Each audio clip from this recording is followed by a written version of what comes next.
बिस्मिल्लाहिर्रहमानिर्रहीम। अस्सलाम वालेकुम स्टूडेंट्स। CS 604 ऑपरेटिंग सिस्टम के फ़ाइनल टर्म की प्रिपरेशन में वेलकम।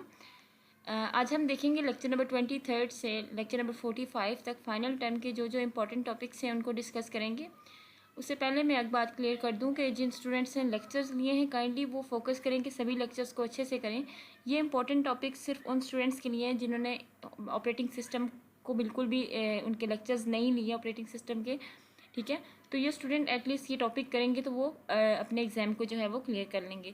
अच्छा, हम स्टार्ट करेंगे ऑपरेटिंग सिस्टम लेक्चर नंबर 23 से, जिसका फर्स्ट टॉपिक है सेमोफोर्स, ठीक है।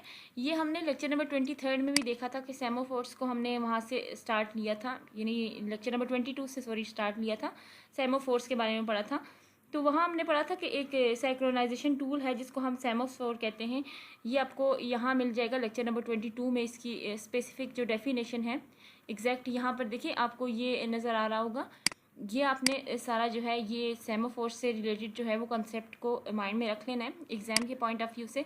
ये आपको 3 मार्क्स वाले क्वेश्चन में इसको लिखने के लिए कहा जाता है, ठीक है। तो इसको स्किप नहीं करना। इसमें है बिजी वेटिंग क्या है, ठीक है, और स्पिन लॉक क्या है। तो स्पिन लॉक क्या है? Busy waiting wasted CPU cycles, ठीक है, that can our other processes may be able to be productively. This type of semaphore is called spin lock. तो स्पिन लॉक की डेफिनेशन 3 मार्क्स वाले क्वेश्चन के लिए इंपॉर्टेंट है। उसके अलावा यहाँ से MCQs भी बनेंगे।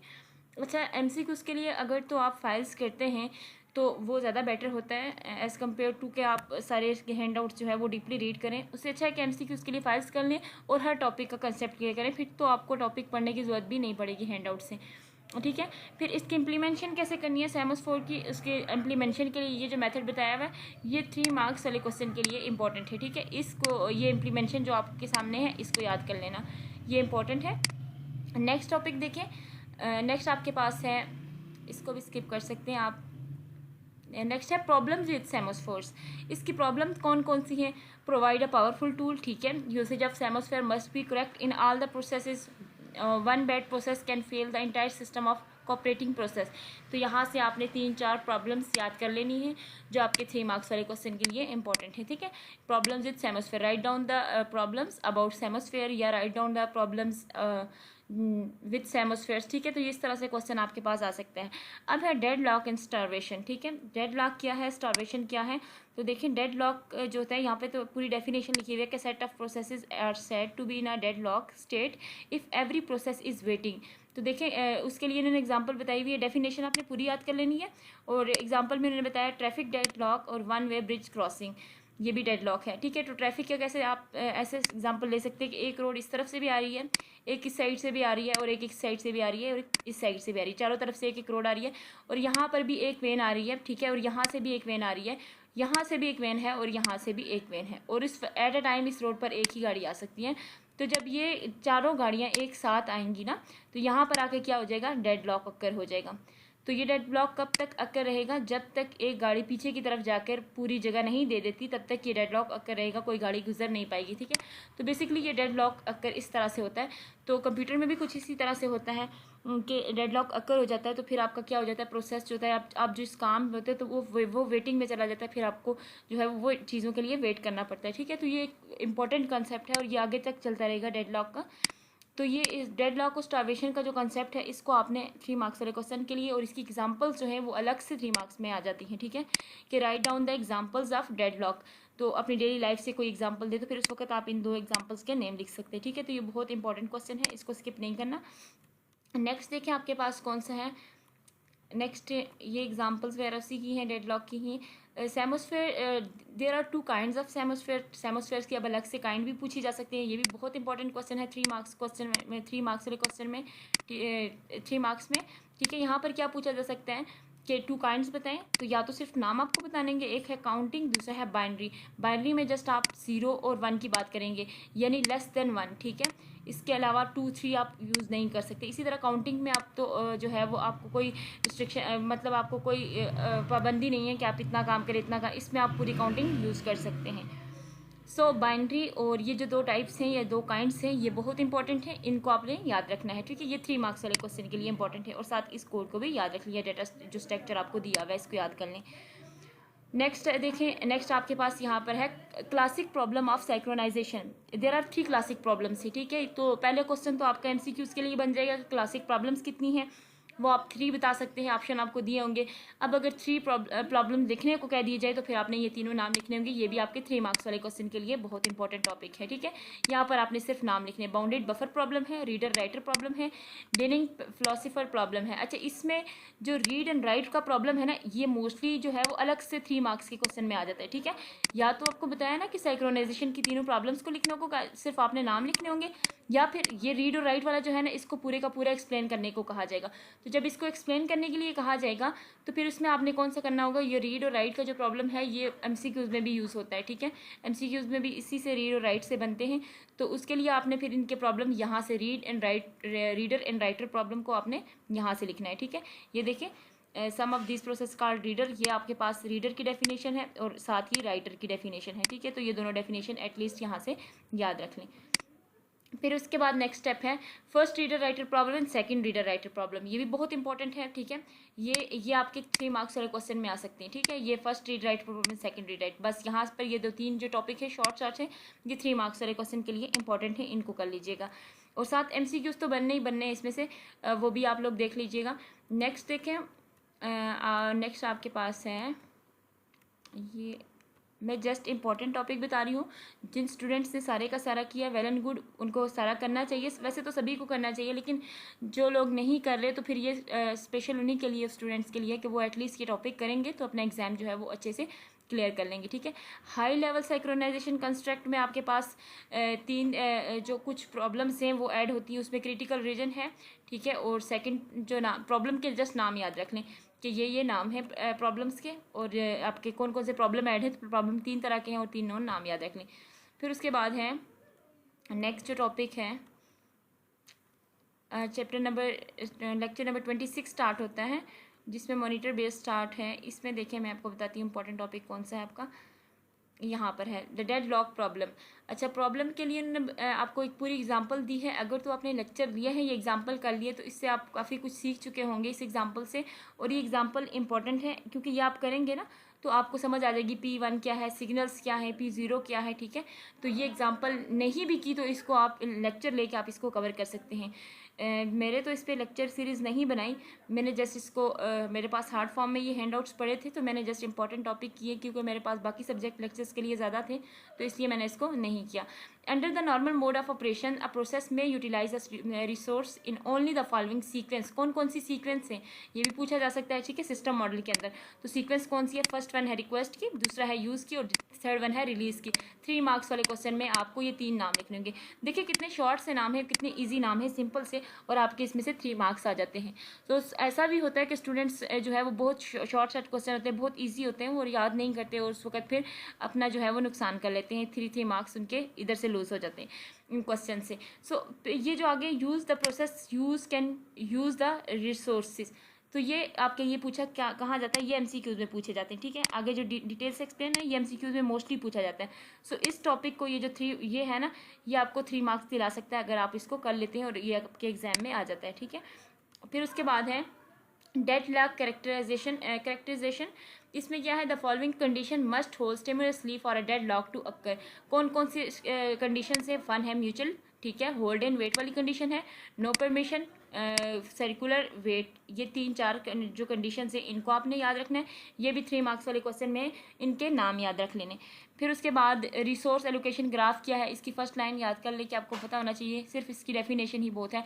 अच्छा, यहाँ पर कुछ रिसोर्स इंस्टेंस दिए हुए हैं, स्टेट्स दिए हुए हैं, तो इंस्टेंस पता होनी चाहिए और स्टेट्स का पता होना चाहिए, बस इसमें से इतना ही कर लें तो काफ़ी है। फिर उसके बाद नेक्स्ट जो है chapter number 27 lecture number dead lock handling start हो जाता है। अच्छा, हैंडलिंग कैसे करना है, इसको अपने हैंडल करने की कौन कौन से मेथड हैं, ठीक है, ये पूछा जाता है कि इसको हैंडल करने के 3 तरह के मेथड्स हैं और कौन कौन से मेथड्स हैं, उन तीनों के नाम भी आप लिख सकते हैं। अगर तो एक्सप्लेन करेंगे then well and good. Mostly ऐसा होता है कि आपको जस्ट नाम लिखने को ही कहा जाता है, ठीक है।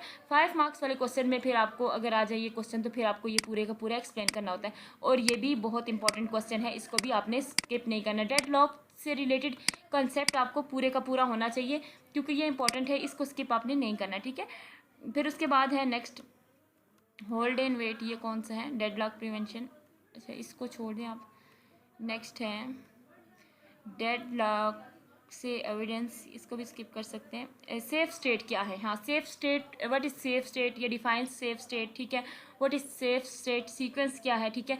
तो ये देखें, a state is safe if the system can allocate resources to each process in some order and still avoid a deadlock, जो आपको अवॉइड करे डेडलॉक से। अब डेडलॉक कैसे अक्कर होता है वो हमने बता दिया था, डेडलॉक क्या होता है वो आपको पता है ना चाहिए। तो इसको जो जिस चीज़ में या जिस प्रोग्राम में जिस सिस्टम में डेडलॉक अक्कर नहीं होगा वो सेफ स्टेट कहलाएगी, ठीक है। और सेफ स्टेट में आपकी सीक्वेंस कौन सी है? P1 P2 P3 P4 पूरी सीक्वेंस आपको बता देगी। तो ये भी आपके पास 3 मार्क्स वाले क्वेश्चन में ये क्वेश्चन भी इंपॉर्टेंट है, ठीक है। नेक्स्ट टॉपिक देखें आपके पास कौन सा है? क्लेम, इसको भी स्किप कर सकते हैं आप। Resource allocation, graph algorithm, claim edge वगैरह इसको देख लेना, इसकी शॉर्ट सी थ्योरी है ऊपर वो लिखी हुई देख लें।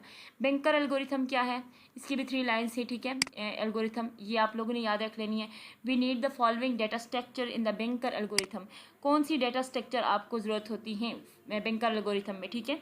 उसमें आपने सिर्फ नाम लिखने के, अवेलेबल, मैक्स, एलोकेशन, नीड। अगर यह 5 मार्क्स वाले क्वेश्चन में आता है ना तो आप सिर्फ नाम भी अगर लिखते हैं ना तो आपको फिर भी उसके मार्क्स मिल जाते हैं, ठीक है। क्योंकि समटाइम चेकर ये समझता है कि आपने नाम लिख दिया, शायद आपको इसको एक्सप्लेन करने का टाइम नहीं था, इस वजह से आपने इसको छोड़ दिया। तो आपने नाम जो है वो हर एक की याद कर ले, चाहे वो डाटा स्ट्रक्चर्स के हैं चाहे वो कैरेक्टरिस्टिक्स हैं, तो मेन पॉइंट्स उनके आने चाहिए। इससे भी आपको काफ़ी जो है वो मार्क्स मिल जाते हैं। सेफ्टी एल्गोरिथम कौन सा एल्गोरिथम होता है, ठीक है, इसको याद रख लें। इसकी भी 2-3 लाइन्स हैं, ये याद रख लें, ये 3 मार्क्स वाले क्वेश्चन में इंपॉर्टेंट है। इसके अलावा नेक्स्ट देखें, एमसीक्यूज़ के लिए मैं यही सजेस्ट करूँगी कि आप फाइल्स कर लें तो वो बेटर होगा, क्योंकि फ़ाइल जुनैद मलिक की करते हैं या फिर 1-2 और हैं मॉस की या वकार की, उनकी फ़ाइल्स में ये है कि A to Z जो है वो उन्होंने ऐड किया होता है हर टॉपिक से, चाहे वो 10 एमसीक्यूज़ बन रहे तो वो ऐड होते हैं। और हर फाइल तकरीबन 500 या 600 एमसीक्यूज़ पर कंसिस्ट होती है इसी तरह से। तो आप अगर वो सारा करते हैं तो बहुत अच्छे से एमसीक्यूज़ आप अपने कवर कर लेंगे। Single instance of each resource type, wait for graph, ये टॉपिक है आपके पास। यहाँ से ये जो है ना वेट फॉर ग्राफ, इसका क्या मतलब है, ये पूरी इसकी डेफिनेशन लिखी हुई, ये 3 मार्क्स वाले क्वेश्चन के लिए इंपॉर्टेंट है, इसको याद रख लें। डेड लॉक का कंसेप्ट मैं बार बार बता रही हूँ कि डेड लॉक के कंसेप्ट से क्वेश्चन हर सूरत में पेपर में आता है, ठीक है, तो इसको आपने स्किप नहीं करना। फिर है several instance of resource types, कुछ डाटा स्ट्रक्चर्स हैं आपके पास, उनमें आपके पास अवेलेबल, एलोकेशन एंड रिक्वेस्ट, ये 3 टाइप्स हैं, इसको याद रख लें, ठीक है, ये पूछी जा सकती हैं। उसके बाद नेक्स्ट है, अच्छा ये जो आपको टेबल नज़र आ रहे हैं ना, ये लॉन्ग क्वेश्चन में यानी 5 मार्क्स वाले क्वेश्चन में ये आ सकते हैं, ठीक है। Process termination, what is process termination, ठीक है, प्रोसेस टर्मिनेशन क्या है, ये आपने इसकी डेफिनेशन 2 लाइन से आपने फर्स्ट याद रख लेनी है प्रोसेस टर्मिनेशन की, ठीक है, किस तरह से होता है। नेक्स्ट देखिए आपके पास है resource preemption, there is 3 issue need to addressed, यहाँ पर 3 इश्यूज़ हैं, ठीक है। इश्यूज़ पूछे जा सकते हैं कि write down the 3 issues about resource, ठीक है। तो आपने फिर ये 3 इश्यूज़ बतानी हैं, कौन कौन सी इश्यूज़ हैं इनके नाम याद रख लें। Roll back, selecting a victim, ठीक है, और थर्ड इशू कौन सा है, स्टारवेशन, ठीक है। ये तीनों इश्यूज़ आपने याद रख लेनी है। सो इश्यूज़ पूछे जा सकते हैं। और एमसीक्यूज़ में भी ये क्वेश्चन पूछा जा सकता है कि कितने तरह के इश्यूज़ हैं, ठीक है, कैसे इशू क्रिएट हो सकते हैं, ये भी पूछा जा सकता है। फिर मेमोरी हायरार्की कैसी है, the memory hierarchy include very small, यहाँ ये 3 मार्क्स वाले क्वेश्चन के लिए मोस्ट इंपॉर्टेंट है, ठीक है, मेमोरी की हायरार्की। ये आपने 4-5 लाइन्स हैं और बहुत आसान है, इनको आप लोगों ने पढ़ना है, ये सारी आप लोग इजीली याद कर सकते हैं, ठीक है। मैंने ये वीडियो एक्सप्लेन करने के लिए नहीं बनाई, ना ही ये मैंने इसलिए बनाई कि मैं आपको चीज़ें जो है एक्सप्लेन करूँ या समझाऊँ। मेरे बनाने का मकसद सिर्फ ये था कि मैं आपको इंपॉर्टेंट पॉइंट्स बता दूँ, तो आप लोग उसको खुद करें। अगर तो आप लोगों ने लेक्चर्स नहीं लिए तो एटलीस्ट इन टॉपिक का कंसेप्ट क्लियर करने के लिए टॉपिक वाइज कंसेप्ट भी आप ले सकते हैं। यूट्यूब पे हर चीज़ अवेलेबल होती है, आप टॉपिक को सर्च करें और आपको जो है उससे रिलेटेड कंसेप्ट मिल जाएगा, तो आप उसको कर लें, ठीक है। फिर इधर देखें, यहाँ पर एक और क्वेश्चन है, एड्रेस बाइंडिंग क्या है, ठीक है, इसमें इनपुट क्यू क्या होता है, एड्रेस बाइंडिंग क्या है, ये भी बहुत ज़्यादा इंपॉर्टेंट टॉपिक है, ठीक है, इसको आप लोगों ने स्किप नहीं करना है, ये आपके पास है 3 मार्क्स वाले क्वेश्चन में। फिर उसके बाद है instruction data are at different times discuss below briefly, यहाँ पर इन पॉइंट्स के नाम आप लोग याद रख लें, ठीक है, ये 3 मार्क्स वाले क्वेश्चन के लिए इंपॉर्टेंट है। अच्छा नेक्स्ट देखो, नेक्स्ट किधर गया, एक तो ये ड्रा नहीं हो रहा ठीक से। नेक्स्ट देखिए आपके पास है डायग्राम आ रही है, logical versus physical address space. Most and most important topic है। टॉपिक बहुत शॉर्ट है, बहुत इजी है, लेकिन आपके इसमें 3-4 क्वेश्चन क्लियर होंगे। 3-4 क्वेश्चन से मुराद कि 3-4 MCQs भी क्लियर होंगे, आपके 3 मार्क्स वाला क्वेश्चन भी इसमें से क्लियर होगा। अब देखें logical versus physical address space में। Logical address, what is logical address, एक लाइन की डेफिनेशन उसकी दी हुई है। मेमोरी एड्रेस क्या है, फिजिकल एड्रेस क्या है, उसके अलावा फिजिकल एड्रेस स्पेस क्या है, ठीक है। ये सारे वर्चुअल एड्रेस क्या है, ये 3-4 कंसेप्ट हैं। ये आपने MMU स्टैंड किया है, ठीक है। MMU होता क्या है, तो ये सब का जो है वो एक एक लाइन की डेफिनेशन उसके साथ साथ लिखी हुई है, ठीक है। फिजिकल एड्रेस क्या है, वर्चुअल एड्रेस क्या है, फिर उसके बाद लॉजिकल एड्रेस क्या है। तो ये सारे एड्रेसेस आपने किसी स्किप नहीं करने, ठीक है। ये सारा पूरे का पूरा टॉपिक आप एक बार रीड करेंगे तो आपको ये सारे एड्रेस मिल जाएंगे, फिर आप उनको लाइन बाय लाइन एक एक को लिख लें। एक लाइन से ज़्यादा एड्रेस की डेफिनेशन नहीं है। अच्छा, नेक्स्ट टॉपिक देखें आपके पास है। नेक्स्ट यहाँ से मैं इसको नेक्स्ट टॉपिक है डायनामिक लोडिंग क्या है, ठीक है। The size of process is limited to the size of physical memory. To obtain better memory space utilization we can use dynamic loading, ठीक है। तो यहाँ पर क्वेश्चन हम ये भी आ सकता है कि आप डायनामिक लोडिंग का यूज़ किस लिए करते हैं, तो उस वक्त फिर आपको ये एक लाइन लिखनी होगी। देखिए लिखने के लिए तो ये सिर्फ एक लाइन होती है, लेकिन उधर आपको 3 मार्क्स जो है वो मिल जाते हैं इसकी, ठीक है। तो इसलिए छोटी छोटी चीज़ें स्किप जो है वो नहीं करनी, और हर एक टॉपिक का जो एटलीस्ट डेफिनेशन आप याद करेंगे तो आप जो है वो इस सब्जेक्ट को इजीली कवर कर लेंगे, ठीक है। स्टैटिक लिंकिंग क्या होता है, ठीक है। ये आपने यहाँ पर देखिए 2 लाइन में इसकी डेफिनेशन दी होती है, सिर्फ और सिर्फ 1 या 2 लाइन इसकी डेफिनेशन में आ रही होती, सो उसको आपने स्किप नहीं करना। नेक्स्ट टॉपिक देखिए लेक्चर नंबर 31 स्टार्ट है ओवरले। ओवरलेस क्या होता है कि the enable a process to be larger than the amount of memory allocated to if we can use overlays. Overlay का यूज़ हम क्यों करते हैं, जब हमारी मेमोरी की लेंथ जो है वो अपनी अमाउंट से ज़्यादा हो जाती है। तो फिर उसके साथ साथ उसकी एग्जांपल दी हुई है, कुछ स्पेसिफिकेशन बताई हुई है, इनको आपने स्किप नहीं करना, ये आपके MCQs के लिए इंपॉर्टेंट है, ठीक है। इनको आप लोगों ने कर लेना है। नेक्स्ट देखिए आपके पास है रोल आउट और रोल इन क्या होता है, ठीक है। The technique is called roll out and roll in. अब रोल आउट और रोल इन की टेक्निक जो है वो ये पीछे एक्सप्लेन की हुई है सारी, ठीक है। इसको आप लोगों ने कर लेना है। नेक्स्ट देखिए आपके पास कॉस्ट ऑफ स्वैपिंग। ये कॉस्ट ऑफ स्वैपिंग जो है ये MCQs के लिए इंपॉर्टेंट है, यहाँ पे पूछी जा सकती है cost. Multi programming with fix task, यानी MFT स्टैंड पूछा जा सकता है, ठीक है। और कुछ पार्शंस इसको कुछ हिस्सों में डिवाइड किया हुआ है, कौन कौन से हैं ये आपने यहाँ से इनके नाम याद रख लेने। फिर उसके बाद नेक्स्ट टॉपिक है ये पार्श, यहाँ पर भी इसको हिस्सों में तकसीम करके दिखाया हुआ है इमेज में भी, और इसी तरह से इसको ऊपर जो है वो इमेज भी दिखाई गई है इसकी। अच्छा, लेक्चर नंबर 32 में है multi programming with variable task MVT। अच्छा, ये वही MVT है, ठीक है। MVT से रिलेटेड कंसेप्ट है, इसको आप लोगों ने फर्स्ट पेज से कर लें तो काफ़ी होगा। पेज टेबल क्या है, ठीक है। पेज टेबल क्या है, फ्रेम्स क्या है, पेजेस क्या है। 3 क्वेश्चन यहाँ पे आपके इस पैराग्राफ के अंदर आपको मिल रहे हैं। अब देखिए फ्रेम्स, व्हाट इज फ्रेम या डिफाइन फ्रेम्स, ठीक है। Physical memory is broken down into fix size block called frames, और साथ ही बताया हुआ है इन logical memory is divide into block of same size called pages, ठीक है। The size of page is a power of 2 and typical page table size line between 1K and 16K। Most and most important lines हैं ये 3 lines, ठीक है। अब यहाँ से किसी भी तरह से कोई भी क्वेश्चन आ सकता है। हो सकता है कि दोनों फ्रेम और पेजेस को दोनों को एक साथ एक्सप्लेन करने को कहा जाए। फिर ये भी हो सकता है कि यहाँ से ये पेजेस का साइज़ वगैरह जो है वो MCQs में पूछा जाए। अब पेज टेबल क्या है, in order to keep track of a programs pages in a main memory a page is use, page table is use. Page table किसके लिए यूज़ होता है वो आपको पता होना चाहिए कि किसके लिए यूज़ होता है, ठीक है। ये आपको मेंशन कर दिया गया। तो ये मोस्टली जो है वो MCQs में भी पूछे जाएंगे और 3 मार्क्स वाले क्वेश्चन में भी ये पूछे जाएंगे, ठीक है। नेक्स्ट आपके पास देखें लॉजिकल एड्रेस क्या है और इनको कौन से 2 हिस्सों में तकसीम किया गया, ठीक है। डिवाइड कौन से, तो every logical address generate by CPU is divided into 2 groups, 2 parts में है। पहला पार्ट कौन सा है और सेकंड पार्ट कौन सा है, ठीक है। ये आप लोगों ने याद रखना है। फिजिकल एड्रेस कौन से होते हैं, क्या होते हैं, ठीक है। तो इसकी डेफिनेशन भी आप लोगों ने याद रख लेनी है।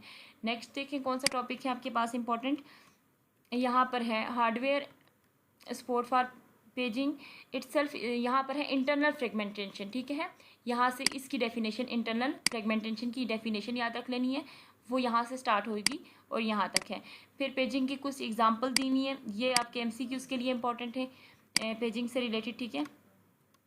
नेक्स्ट देखें आपके पास है लेक्चर नंबर 33 स्टार्ट है इसमें लॉजिकल एड्रेस स्पेस वगैरह यूज़ हो रहा है, ये भी इंपॉर्टेंट है, लेकिन ये MCQs के लिए है, क्वेश्चन आंसर के लिए नहीं है, ठीक है। फिर उसके बाद है PTBR स्टैंड, इसी तरह TLB स्टैंड, ठीक है। TLB क्या होता है, ये सारे MCQs के लिए इंपॉर्टेंट है। परफॉर्मेंस कैसे होती है पेजिंग की, इसकी ये 2-3 लाइन जो हैं ये इंपॉर्टेंट है इसकी परफॉर्मेंस से रिलेटेड, ठीक है। ये 5 मार्क्स वाले क्वेश्चन के लिए भी इंपॉर्टेंट है परफॉर्मेंस, ठीक है। ये यहाँ पर तो इसके लिए आपको ये पूरे जो है आपको आप कह लें इक्वेशंस कह लें इनको, ये आपको याद रखनी होंगी। ये 5 मार्क्स के क्वेश्चन के लिए इंपॉर्टेंट है। फिर उसके एग्जांपल्स भी 1-2 आनी चाहिए आपको। नेक्स्ट देखें, इम्पॉर्टेंट है लेक्चर नंबर 34 जो है वो स्टार्ट हो रहे हैं। इसमें आपके पास टॉपिक है structure of page table. Page table का स्ट्रक्चर कौन सा होना चाहिए, ठीक है, उसकी इम्प्लीमेंटेशन कैसे करनी है, कौन कौन से स्टेप आपको फॉलो करने होंगे, तो उसके लिए इन स्टेप के नाम आपको आने चाहिए। ये आपके पास 3 तरह के स्टेप हैं, ये भी 3 मार्क्स वाले क्वेश्चन में स्टेप के नाम पूछे जा सकते हैं, ठीक है। उसके अलावा एग्जांपल्स दी हुई हैं, एग्जांपल को आप स्किप कर सकते हैं। और नेक्स्ट आपके पास है हैश पेज टेबल, हैशिंग क्या होता है, ठीक है, ये आपके पहली 2 लाइन्स आप इसकी याद रख लें। फिर उसके बाद है inverted page table. What is inverted page table, उसको डिफाइन करने को कहा जा सकती है या उससे रिलेटेड कोई भी क्वेश्चन आ सकते हैं। शेयरिंग इन पेजिंग, ठीक है, इसमें क्या है, another advantages of paging is possibility of sharing common code. Advantages भी पूछी जा सकती है, तो एडवांटेजेस के लिए भी आप ये शेयरिंग कोड का नेम जो है वो लिख सकते हैं, ठीक है, एज अ नेम आप इसको यूज़ कर सकते हैं। सेगमेंटेशन इसको स्किप कर लें। यहाँ पर है there are 2 main more registers हैं relevant to the concept of segmentation, ठीक है। तो 2 रजिस्टर्स के नाम पूछे जा सकते हैं और ये भी पूछा जा सकता है कि रजिस्टर किस तरह से होते हैं, कितने होते हैं, ठीक है। यानी इससे डिफरेंट तरह से क्वेश्चन या MCQs बन सकता है। ये यहाँ पर 3 मार्क्स वाले क्वेश्चन में सिर्फ आपको ये 2 नाम लिखेंगे तो आपको अपने 3 मार्क्स मिल जाएंगे, ठीक है। नेक्स्ट टॉपिक देखें आपके पास है शेयरिंग ऑफ सेगमेंट्स, इसको भी स्किप कर दें। प्रोटेक्शन क्या है, प्रोटेक्शन इसको भी स्किप कर दें। नेक्स्ट देखते हैं पेज सेगमेंटेशन, इसको भी स्किप कर दें। यहाँ पर है how many page does the segments है, आपको क्वेश्चन बने हुए हैं, आंसर आपने करना है, आंसर भी आपको दिए हुए, ठीक है। ये 2-3 क्वेश्चन हैं, आपको क्वेश्चन भी दिए हुए साथ आंसर भी दिए हुए, तो ये आप टॉपिक कर लें, ये इंपॉर्टेंट है, ठीक है। ये आपके 3 मार्क्स वाले और 5 मार्क्स वाले क्वेश्चन में भी आने के इनके चांसेस हैं। नेक्स्ट, अच्छा यहाँ पर जो मोस्ट इंपॉर्टेंट टॉपिक है वो मैं आपको बता दी। हाँ, यहाँ पर ये देख लें सिलेक्टर्स क्या हैं, ठीक है, फिजिकल एड्रेस क्या है, इफेक्टिव एड्रेस क्या है, ये भी बहुत इंपॉर्टेंट है। ये देखें physical address 20 bit physical address is obtain by shifting left the selector value by 4 bits and adding to the 16 bits effective address. देखिए 4 बिट्स की बात हो रही है, 16 बिट्स की बात हो रही है, 20 बिट्स की बात हो रही है, फिजिकल एड्रेस की बात हो रही है, सिलेक्टर की बात हो रही है, इफेक्टिव एड्रेस की बात हो रही है। यानी ये 2 लाइन्स अगर आप कर लेते ना, इसमें से 3 मार्क्स वाला क्वेश्चन भी बन सकता है, इसमें से 2 और 3 MCQs भी बन सकते हैं। तो 2 लाइन्स याद करेंगे तो आपको अच्छे खासे मार्क्स मिल सकते हैं अगर आपकी गुड लक भी इसमें से क्वेश्चन आ गए। वैसे तो ये इंपॉर्टेंट है, आते हैं क्वेश्चन इसमें से। अब देखें inter 38 and 6 virtual memory support, ठीक है, ये बहुत इंपॉर्टेंट टॉपिक है। ये जो आपके नंबर वाइज सपोर्टिंग मशीन्स है ना, ये वाली, इनको आप लोगों ने देख लेना, इनको अच्छी तरह से याद करें। प्रोटेक्टेड मोड में इसमें ये सारे जो हैं ये MCQs के लिए भी इंपॉर्टेंट है और साथ 3 और 5 मार्क्स वाले क्वेश्चन में भी। 3 में होगा तो इसे थोड़ा शॉर्ट करके लिखना होगा, 5 में होगा तो पूरे का पूरा प्रोटेक्ट मोड आपको एक्सप्लेन करना होगा, ठीक है। तो ये इंपॉर्टेंट टॉपिक है, इसको आपने स्किप नहीं करना। नेक्स्ट देखें वर्चुअल मशीन बेसिक कॉन्सेप्ट, इसको छोड़ दें। वर्चुअल मेमोरी क्या है, इसकी ये डेफिनेशन है आपके पास वर्चुअल मेमोरी की, इसको कर लें आप लोग। नेक्स्ट देखें आपके पास है डिमांड पेजिंग, इसको भी स्किप कर दें। Next page fault, page fault important topic है, ठीक है, पेज फॉल्ट का। और इससे आगे इसका प्रोसीजर है, प्रोसीजर इसका पेज फॉल्ट का हैंडल कैसे करना है, उसके कुछ स्टेप हैं, वो स्टेप आप यहाँ से देख लें, ठीक है। 1-2 स्टेप ही कर लें तो काफ़ी हैं, 3 मार्क्स वाले क्वेश्चन के लिए काफ़ी हैं। नेक्स्ट देखें परफॉर्मेंस ऑफ डैमेज, इसको भी स्किप कर दें। In any case we are faced with 3 major component of page fault service time. हाँ, 3 major components of page fault, right down about 3 major component of page fault, most important question है। तो फिर आपको तीनों components के बारे में लिखना होगा, ठीक है। तो तीनों नाम जो हैं वो याद रख लें 3 मार्क्स वाले क्वेश्चन के लिए। और MCQs के लिए once again I am telling you कि ज़्यादा से ज़्यादा बेटर है कि आप फाइल कर लें, ठीक है। और 3 मार्क्स वाले क्वेश्चन के लिए अपने हैंड आउट्स ही रीड करें। फिर बहुत जब आप ये हैंड आउट से करेंगे तो इससे आपके मज़ीद MCQs भी क्लियर होंगे, ठीक है। जो टॉपिक्स मैंने बताए हैं इनको करेंगे ना तो आपके एमसीक्यूज भी काफ़ी ज़्यादा हो जाएंगे और साथ साथ जो है वो क्वेश्चन भी हो जाएंगे। अच्छा नेक्स्ट देखिए, आपके पास 38 लेक्चर है आपके पास। What is good page fault rate, वो भी आपको दिया हुआ है, क्वेश्चन बना हुआ है, ठीक है। Recall the for system call, ठीक है, ये क्या है, और वी फॉक सिस्टम कॉल ये क्या है, ठीक है, ये किस लिए यूज़ होते हैं। लिनक्स इम्प्लीमेंटेशन को भी स्किप कर दें, यहाँ से इन चीज़ों को स्किप कर दें। फिर है मैप सिस्टम कॉल, और इसकी नॉर्मल फाइल इनपुट आउटपुट और file input output with map, ये जो दोनों कोडिंग है ना ये बहुत इंपॉर्टेंट है 5 मार्क्स वाले क्वेश्चन के लिए, ठीक है। ये पूरे का पूरा जो है ना कोडिंग एरिया जो है ये इंपॉर्टेंट है, इसको आपने स्किप नहीं करना। नेक्स्ट देखिए, लेक्चर नंबर 39 में है पेज रिप्लेसमेंट वगैरह। वैसे तो स्किप आपको एक टॉपिक भी नहीं करना चाहिए, हर टॉपिक से कोई ना कोई क्वेश्चन बन रहा होता है, लेकिन ये उन स्टूडेंट्स के लिए जिन्होंने कुछ भी नहीं किया, जिन्होंने लेक्चर्स नहीं लिए, तो वो एटलीस्ट ये टॉपिक मस्ट करें, क्योंकि इन टॉपिक से वो क्या कर लेंगे कि अपना एग्ज़ाम जो है वो कम से कम पास कर लेंगे। FIFO page replacement, FIFO FIFO page replacement या एल्गोरिथम्स, इससे रिलेटेड पूछा जाता है क्वेश्चन, ठीक है। FIFO स्टैंड पूछा जा सकता है। Optimal algorithm, what is optimal algorithm, इसकी 2 लाइन्स कर लें ऑप्टिमल एल्गोरिथम की, इसकी डेफिनेशन जस्ट कर लें। फिर उसके बाद stack based implementation of LRU stand, stack based implementation क्या होता है, इसकी 2 लाइन्स कर लें। और लेक्चर नंबर 40 में से लेक्चर नंबर 40 ये सारा स्किप कर दें। Next, there are 3 major allocation scheme, कौन कौन सी एलोकेशन स्कीम है, फिक्स एलोकेशन है, प्रोपोर्शनल एलोकेशन है, प्रायोरिटी एलोकेशन है। तीनों के नाम याद रख लें और साथ साथ थोड़ा थोड़ा इनकी एक एक लाइन्स की डेफिनेशन साथ के आप कह लें, वो दी हुई है वो भी याद रख लें। ये एलोकेशन स्कीम जो है ना ये मोस्टली 5 मार्क्स वाले क्वेश्चन में आती है, ठीक है। तो आप देख लें कि 3 लाइन्स ही आपने लिखनी है और मार्क्स आपने 5, यानी एक लॉन्ग क्वेश्चन भी आप कर लेते हैं ना 5 मार्क्स वाला, तो आप अपने एग्जाम में, बाकी तो MCQs में से वैसे भी मार्क्स आ जाते हैं, 3 मार्क्स वाले क्वेश्चन भी बंदा कर ही लेता है। मसला असल जो होता है वो 5 मार्क्स वाले में होता है, ठीक है। तो 5 मार्क्स अक्सर मोस्टली ऐसा होता है कि पेपर में बहुत इजी क्वेश्चन उठा के दे दिए जाते हैं, और स्पेशली ये जो ऑपरेटिंग सिस्टम है ना आपका CS 604, इसमें तो बहुत ईजी कंसेप्ट और बहुत आसान टॉपिक उठा के दिए जाते हैं। थ्रेशिंग क्या है, ठीक है। Process is threshing if it is spending more time paging, ठीक है, देन एग्जीक्यूटिंग। थ्रेशिंग रिजल्ट और सर्विस परफॉर्मेंस प्रॉब्लम कौन कौन सी हैं, ये आपके पास 3-4 तरह की प्रॉब्लम है और इसकी डेफिनेशन मोस्ट इंपॉर्टेंट है। नेक्स्ट आपके पास है लेक्चर नंबर 41 में देखें, ये वही थ्रेशिंग वाला टॉपिक है, ठीक है।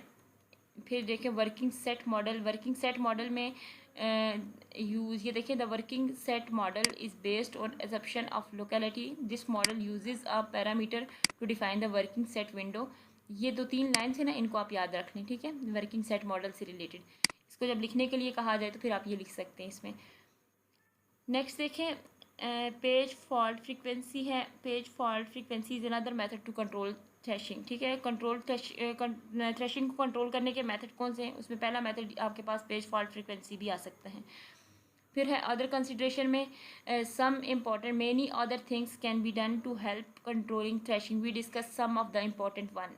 तो some of the important one है, तो इसका मतलब है आपके एग्जाम के लिए भी इम्पॉर्टेंट वन है, आपने ये नाम याद रख लेने, प्री पेजिंग का, प्री पेज साइज का, प्रोग्राम स्ट्रक्चर का, ठीक है। 3-4 स्टेप हैं, इनको फॉलो करना है। अच्छा, यहाँ पर एक क्वेश्चन है, देखिए यहाँ पर ये क्वेश्चन है, इसको आपने सॉल्व कर लेना है, ठीक है, अपने फाइनल टर्म की प्रिपरेशन के लिए, अपने फाइनल टर्म के लिए इसको कर लेना है। नेक्स्ट आपके पास आ रहा है lecture number 42, the file concept. File का कॉन्सेप्ट क्या है, तो जैसे मैंने ऊपर एक आपको टॉपिक बताया था कि पूरे का पूरा टॉपिक में से 3-4 क्वेश्चन बनने, इसी तरह ये फाइल कॉन्सेप्ट जो है ना, इस पूरे ये जो आपके पास टॉपिक है ना, इसको जब आप रीड करेंगे ना, आप देखेंगे आपके 3-4 MCQs इसमें से आ जाएंगे। लेकिन अगर आप करते हैं कि फाइल्स करते हैं उसके लिए, तो फिर इसको ना करें। हाँ, अलबत्ता फ़ाइल की डेफिनेशन याद कर लें कि फाइल्स होता क्या है, ठीक है। तो यहाँ पर ये 2 लाइन की डेफिनेशन दी हुई है, इसको आप लोगों ने कर लेना है। फिर फाइल का स्ट्रक्चर को कैसा होना चाहिए, ठीक है। फाइल के स्ट्रक्चर में नॉन सिंपल रिकॉर्ड स्ट्रक्चर है, कॉम्प्लेक्स स्ट्रक्चर है, ठीक है। 2-3 तरह के स्ट्रक्चर बताए हुए। फिर आगे उनकी रीज़न भी बताई हुई है। सिंपल में लाइंस होती है, फिक्स लेंथ होती है, वेरिएबल की लेंथ होती है, सिंपल है ना। इसी तरह कम्प्लेक्स में क्या क्या चीज़ें होती हैं, नन में क्या होता है, ठीक है। फाइल के एट्रीब्यूट्स कौन कौन से हैं, मोस्ट इंपॉर्टेंट क्वेश्चन है 5 मार्क्स वाला। अब देखिए, एक सिंपल फाइल है, उसके एट्रीब्यूट्स बताए हुए हैं कि क्या उसका नेम, उसकी टाइप, उसकी लोकेशन, उसका साइज़, उसकी प्रोटेक्शन, टाइम एंड डेट और time and date, last update वगैरह, रीड राइट पॉइंटर वैल्यू, ये सारी चीज़ें बहुत ईजी हैं और आपके क्वेश्चन जो है वो 5 मार्क्स आपके कवर करेगा।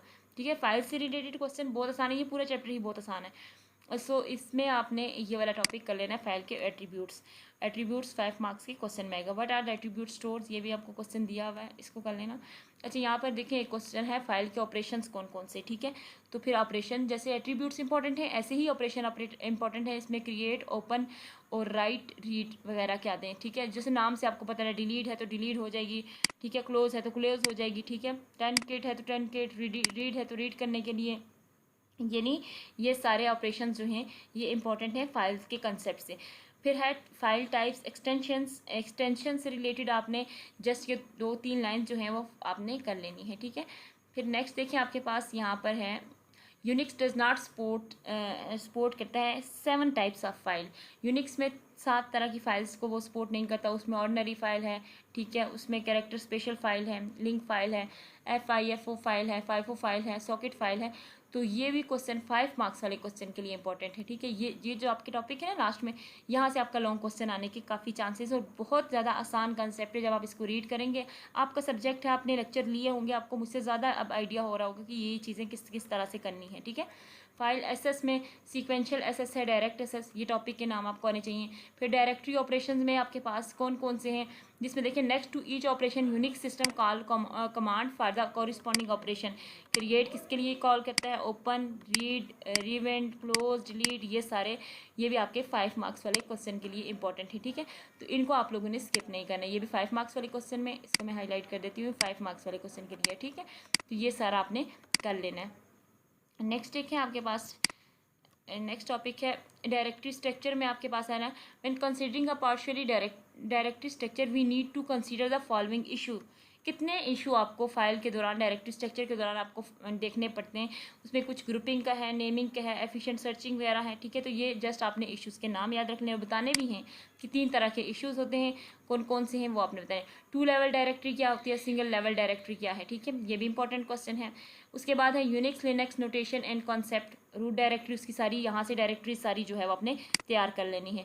जब इन डायरेक्टरीज को करेंगे तो 5 मार्क्स के क्वेश्चन भी आपका सॉल्व हो जाएगा, अगर तो आ गई तो। ठीक है, वैसे इंपॉर्टेंट है, आने तो चाहिए, लेकिन होता है ना कि हर स्टूडेंट का अलग अलग पेपर, किसी को ये क्वेश्चन आ भी जाता है, किसी को नहीं भी आता। सो इसलिए ये जो डायरेक्टरी का करेंगे ना, तो इसमें आपके MCQs भी कवर हो जाएंगे, खुद ब खुद आपके MCQs कवर होते रहेंगे, और साथ साथ आपका लॉन्ग क्वेश्चन भी जो है वो कवर होता रहेगा। अब देखिए लेक्चर नंबर 42 में आपके पास एसाइक्लिक ग्राफ डायरेक्टरीज हैं। ठीक है, इसको आप स्किप करें यहाँ से। यहाँ पर है links in Unix support 2 types of links. कौन सी लिंक्स है, हार्ड लिंक है और सॉफ्ट लिंक है। ठीक है, तो ये लिंक्स के नाम और ये 2 तरह के लिंक्स हैं, 3 मार्क्स आपको दिलाएंगे और बहुत आसान सा कंसेप्ट है। और नेक्स्ट है रिमोट माउंट, लोकल माउंट और माउंट पॉइंट, ये 3 कंसेप्ट है। ठीक है, माउंटिंग में 3 कंसेप्ट आपके आ रहे हैं, और ये तीनों टॉपिक पढ़ेंगे ना तो तीनों की डेफिनेशन सिर्फ एक लाइन की आपको मिल जाएगी, और तीनों की डेफिनेशन आपने याद रखनी है। ये सब के सब जो टॉपिक है 3 मार्क्स के क्वेश्चन के लिए इंपॉर्टेंट है। ठीक है, यहाँ से मैं इसे ड्रा कर देती हूँ, 3 मार्क्स वाले क्वेश्चन के लिए ये इंपॉर्टेंट है, इसको आप लोगों ने कर लेना है। ठीक है, टाइम काफ़ी हो गया है आपका और लेक्चर अभी भी रहते हैं, हम जल्दी से इसको कवर करते हैं। नेक्स्ट देखें फाइल शेयरिंग। फाइल शेयरिंग क्या है, ये शेयरिंग फाइल देखें, देखने में तो ये बहुत आसान है ना, फाइल को शेयर करने के मेथड्स और कैसे कैसे काम करना है, उस पर कुछ डायरेक्टरीज वगैरह यूज़ हो रही हैं, तो ये 5 मार्क्स में क्वेश्चन में आती है। ठीक है, यानी इसमें आप खुद से भी लिख सकते हैं, आपको जस्ट इसका कंसेप्ट आता है तो आप इस पर खुद से वर्क कर सकते हैं या खुद से इस पर काम कर सकते हैं या लिख सकते हैं। इसके डुप्लीकेटिंग फाइल, कॉमन लॉजिक, ठीक है, SS परमिशन, ये सारी टॉपिक्स के नेम याद रखें और इस पर खुद से काम करें, खुद से लिखें, इसमें कॉमन ग्रुप लिंक्स वगैरह ये टॉपिक के नाम हैं। फिर है लेक्चर नंबर 44 में सेवरल टाइप्स ऑफ ऑपरेशंस में be controlled, read, right, execute, append, delete and list. ठीक है, यूनिक्स प्रोटेक्शन में आपके पास 3 क्लासेस यूज़ हो रही हैं, 3 क्लासेस ऑफ यूज़र्स, कौन कौन सी, ऑनर, ग्रुप एंड अदर्स, 3 तरह की हैं। अब ग्रुप के बारे में भी पूछा जा सकता है, ये लाइन जो है ये पूछ के आपको पूछा जा सकता है कि कौन सा ग्रुप है, ऑनर है या अदर्स में आ रहा है। ठीक है, ये MCQs में ऐसा पूछा जाएगा। फिर नेक्स्ट टॉपिक है आपके पास,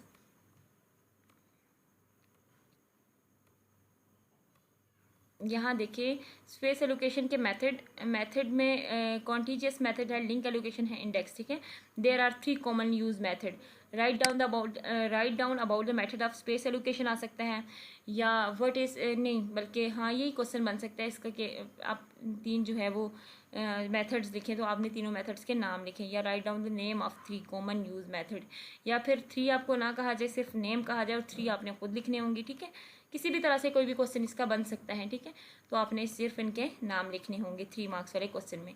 याद रखना कि ये जो नाम जितने भी होते हैं ना, कहीं पे कैरेक्टरिस्टिक्स, कहीं पे कुछ फाइल्स के नाम, कुछ एक्सटेंशन वगैरह यूज, इस तरह ये मोस्टली नाम इजी भी बहुत होते हैं। आपके 3 मार्क्स वाले क्वेश्चन इसमें कवर हो जाते हैं।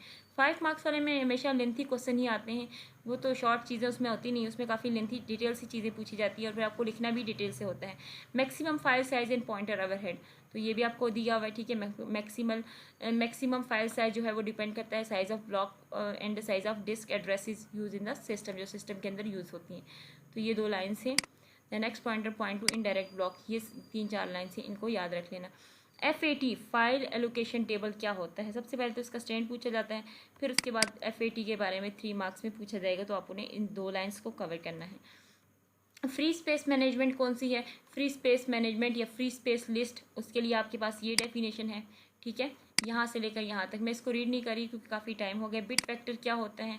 ठीक है, और नेक्स्ट आपके पास है यहाँ पर 45 तो होगी लेक्चर।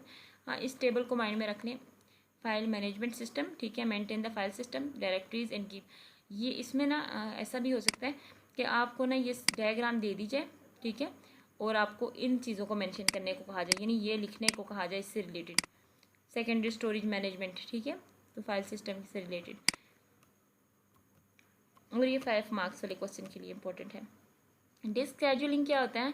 डिस्क शेड्यूल एल्गोरिथम जो है वो कुछ पॉपुलर एल्गोरिथम है आपके पास। Write down the name of some popular जो है वो डिस्क शेड्यूलिंग एल्गोरिथम, ठीक है, इस तरह से क्वेश्चन आएगा कि write down the name of some popular disk schedule algorithm. ये 5 मार्क्स के क्वेश्चन के लिए इंपॉर्टेंट है। तो फिर उस वक्त आप लोगों ने ये सारे के सारे नाम लिखने हैं। ये 5 मार्क्स के क्वेश्चन के लिए इंपॉर्टेंट है। नेक्स्ट देखिए आपके पास है डिस्क शेड्यूलिंग, ठीक है, इसको आप लोगों ने करना है। फिर उसके बाद first come first service scheduling, इसको भी स्किप कर दें। और SSTF स्टैंड और SSTF स्केड्यूलिंग क्या होता है, इसकी भी 2 लाइन्स याद रख लें डेफिनेशन की।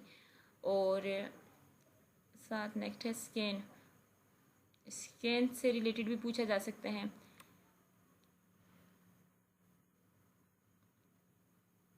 और नेक्स्ट इसके अलावा क्या है,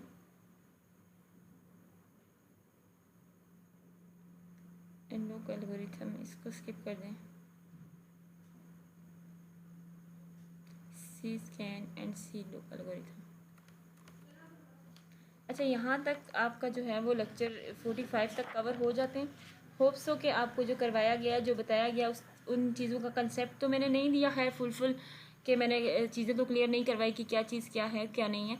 मैंने तो जस्ट आपको टॉपिक बताए हैं, बाकी कंसेप्ट आपको लेक्चर जो है वो किसी भी यूट्यूबर की आप ले सकते हैं जिसकी आपको समझ आती हो, उसके आप अच्छे से लेक्चर्स लें। अगर उसके भी किसी के नहीं भी आते तो वर्चुअल यूनिवर्सिटी की वेबसाइट से ऑफिशियल लेक्चर ले लें, टॉपिक वाइज ले लें, किसी भी तरह से ये टॉपिक क्लियर कर लें, तो इंशाल्लाह आपके जो है वो एग्ज़ाम में आप अच्छे मार्क्स ले लेंगे। Wish you best of luck for your final exam. Okay, अल्लाह हाफिज़।